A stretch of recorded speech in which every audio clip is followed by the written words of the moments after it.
अहमदु व उसल्ली व उसल्लिम अला रसूलिहिल करीम। अम्मा बाद फ़ौज़ु बिल्लाहि समीइल अलीम मिनश शैतानिर रजीम। बिस्मिल्लाहिर रहमानिर रहीम। या अय्युहल्लज़ीना आमनू कुतिबा अलैकुमुस सियामु कमा कुतिबा अलल लज़ीना मिन क़ब्लिकुम लअल्लकुम तत्तक़ून। सूरह बकरा की आयत अर्ज़ की है। अल्लाह सुब्हानहु व तआला इसमें इरशाद फरमाते हैं, ईमान वालों, तुम्हारे ऊपर रोज़े फ़र्ज़ कर दिए गए जिस तरह के तुमसे पिछले लोगों पर फ़र्ज़ कर दिए गए थे, ताकि तुम मुत्तकी और परहेज़गार बन जाओ। इसी कुरान में, इसी सूरह बकरा में अल्लाह सुब्हानहु व तआला आगे इरशाद फरमाते हैं, फमन शहिद मिनकुमुश शहर फलयसुम। तुम में से जो भी आदमी रमज़ान के महीने को पाए तो उसे उस रमज़ान के महीने में रोज़े रखने चाहिए। ये दो आयतें हमारे सामने वज़ाहत कर रही हैं कि दीगर इबादतों की तरह जिस तरह नमाज हमारे ऊपर फ़र्ज़ है, जिस तरह हमारे ऊपर ज़कात फ़र्ज़ है, हज फ़र्ज़ है, तौहीद को इख्तियार करना हमारे ऊपर फ़र्ज़ है, बिल्कुल उसी तरह अल्लाह सुब्हानहु व तआला ने हमारे ऊपर रमज़ान के महीने के रोज़े भी फ़र्ज़ किए। अल्लाह के रसूल अलैहिस्सलातु वस्सलाम ने इरशाद फरमाया, बुनियल इस्लाम अला खम्सिन। इस्लाम की बुनियाद 5 चीज़ों पर है। शहादतु अल्ला इलाहा इल्लल्लाह व अन्ना मुहम्मदुर रसूलुल्लाह। गवाही देना इस बात की कि अल्लाह के अलावा कोई माबूद बरहक नहीं और मोहम्मद सल्लल्लाहु अलैहि वसल्लम अल्लाह के रसूल हैं। व इक़ामिस सलाह, नमाज को कायम करना। व इताइज़ ज़का, ज़कात को अदा करना। व हज्जुल बैत व सौमी शहरी रमज़ान। फरमाया कि बैतुल्लाह का हज करना और रमज़ान के महीने के रोज़े रखना। ये हदीस हमारे सामने इस बात को पेश कर रही है, इस बात को वाज़े कर रही है कि रमज़ान के महीने के रोज़े अल्लाह सुब्हानहु व तआला ने हमारे ऊपर फ़र्ज़ किए।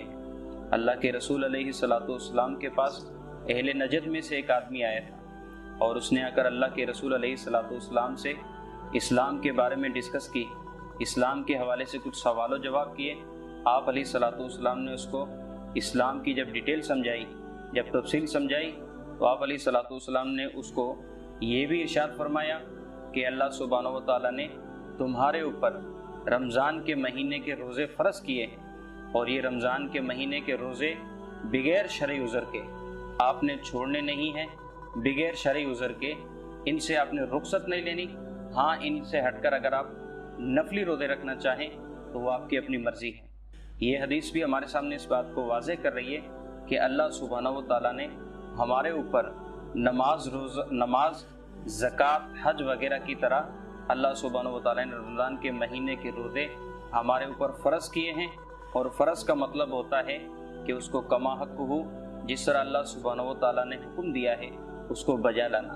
बगैर शरई उज़र के रमज़ान के रोज़े छोड़ना ये सख्त वईद है।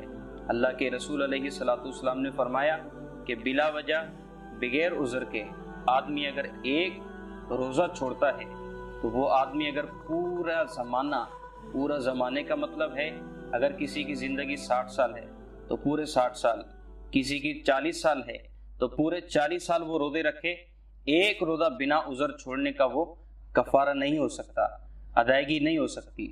तो इसलिए इन आयात को और इन अहादीस को सामने रखते हुए ये बात हमें जहन में रखनी चाहिए कि अल्लाह सुब्हानहु व तआला ने हमारे ऊपर रोज़े फ़र्ज़ किए हैं। ये बाकायदा एक इबादत है, इसका अपना एक अजर व सवाब है। इसीलिए अल्लाह सुब्हानहु व तआला ने जन्नत के अंदर जो 8 दरवाजे रखे हैं उनमें से बाबुर रैयान के नाम से रोज़ेदारों के लिए अल्लाह सुब्हानहु व तआला ने अलग एक दरवाज़ा कायम किया है जन्नत का, जहाँ से सिर्फ़ और सिर्फ रोज़ेदार को ही बुलाया जाएगा, रोज़ेदार को जन्नत में पुकारा जाएगा। तो ये दलील है इस बात की कि अल्लाह सुब्हानहु व तआला ने जो रोज़े फ़र्ज़ किए हैं उनको अगर हम कमा हक़्क़ुहु बजा लाएंगे, उनको हम कमा हक़्क़ुहु रोज़े अगर रखेंगे तो अल्लाह सुब्हानहु व तआला हमारे लिए ये प्रोटोकॉल, अल्लाह सुब्हानहु व तआला हमारे लिए इनाम व इकराम तैयार किए बैठे हैं। अगर बगैर उज़र के छोड़ेंगे तो याद रखें, शरीयत में जिस काम की जितनी फजीलत होती है उतनी ही उसकी वईद भी होती है। जैसा कि मैंने आपके सामने अर्ज़ किया कि बगैर उज़र के एक रोज़ा छोड़ा जाए तो उसके एवज़ में आदमी पूरी ज़िंदगी रोज़े रखे तो पूरी ज़िंदगी के रोज़े उसके लिए कफ़ारा नहीं हो सकते। तो अल्लाह सुब्हानहु व तआला से दुआ है कि अल्लाह तबारक व तआला कमा हक़्क़ुहु हमें रमज़ान के जो रोज़े फ़र्ज़ी रोज़े हमारे ऊपर اللہ سبحانہ و تعالیٰ ان کو کما حق شریعت محمدی کے مطابق رکھنے اور بجا لانے کی توفیق عطا فرمائے۔ وما علیہ الا البلاغ المبین۔